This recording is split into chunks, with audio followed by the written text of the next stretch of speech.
Hello, my name is Hermantrude and I'm a compulsive cardboard eater. It all began on the night shift at the box factory. I hadn't had dinner yet and I was hungry. I began to smell the boxes and my stomach growled. I took a bite out of one of the small boxes. Then I took another bite. Soon the box was gone, nothing but lumps in my stomach. I ate a second one, then a third. By then I was high on corrugated fiberboard. I thought I was floating over a field of red poppies with Amazon Prime packages flying around me on butterfly wings. I reached out to grab a couple of the packages for a snack, but they laughed at me and flew away. Pop the Magic Dragon was playing out of one of the boxes. The song made me cry. That little bastard Jackie Paper abandoned the poor dragon and left him to spend the rest of his life as a coward in a cave. Oh, my habit escalated to the point where I was eating every box that came by me on the conveyor belt. I wasn't eating anything but cardboard boxes. I lost my taste for steak, potatoes, and cake. In fact, I lost my taste for everything.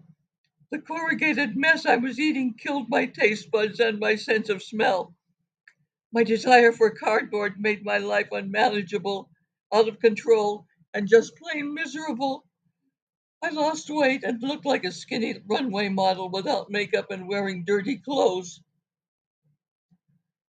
I was soon fired from my job and forced to buy cardboard from Big Daddy on the corner. I began stealing boxes from my local stop and shop.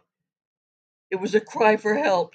In my heart, I was hoping I would be arrested and sent to some rehab place where they only used plastic containers.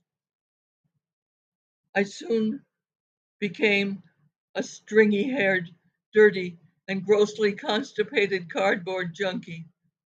I wandered the streets looking for any kind of box to get my fix. I even settled for discarded Cheerios boxes in dumpsters. It wasn't the same, but it held me until I could find something better.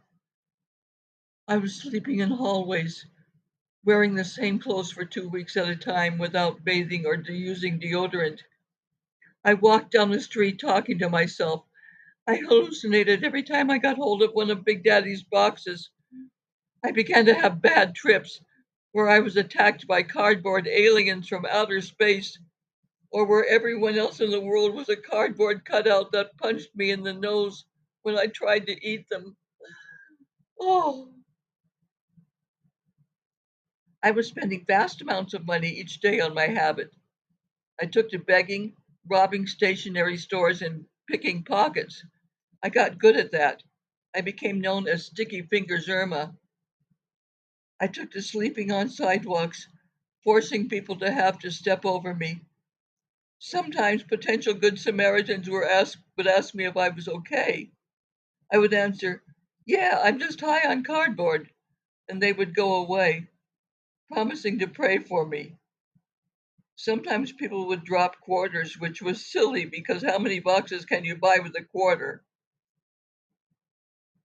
Eventually, I landed in the cardboard junkie tank where I couldn't get a pasteboard fix. After about 6 hours, I began to shake like a building in an earthquake. I kept this horrible withdrawal up for 3 whole days. I would have killed for even a teeny tiny little gift box. I begged the guards and fellow junkies for a fix. I tried to steal a box full of greeting cards from one of my jailers when he wasn't looking. This landed me in the regular slammer, where three big muscular female inmates tried to seduce me. When I was finally clean, I was released and set out on the street again. The first thing I did was look for Big Daddy. He wasn't in his usual place. Someone told me he had retired and moved to Florida after making a fortune in the cardboard trade.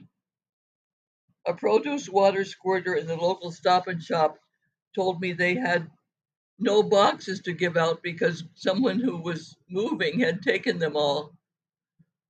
I was screwed. I sat down on the street curb to think. If I couldn't get a hold of any boxes anyway, I might as well go looking for a recovery from my problem.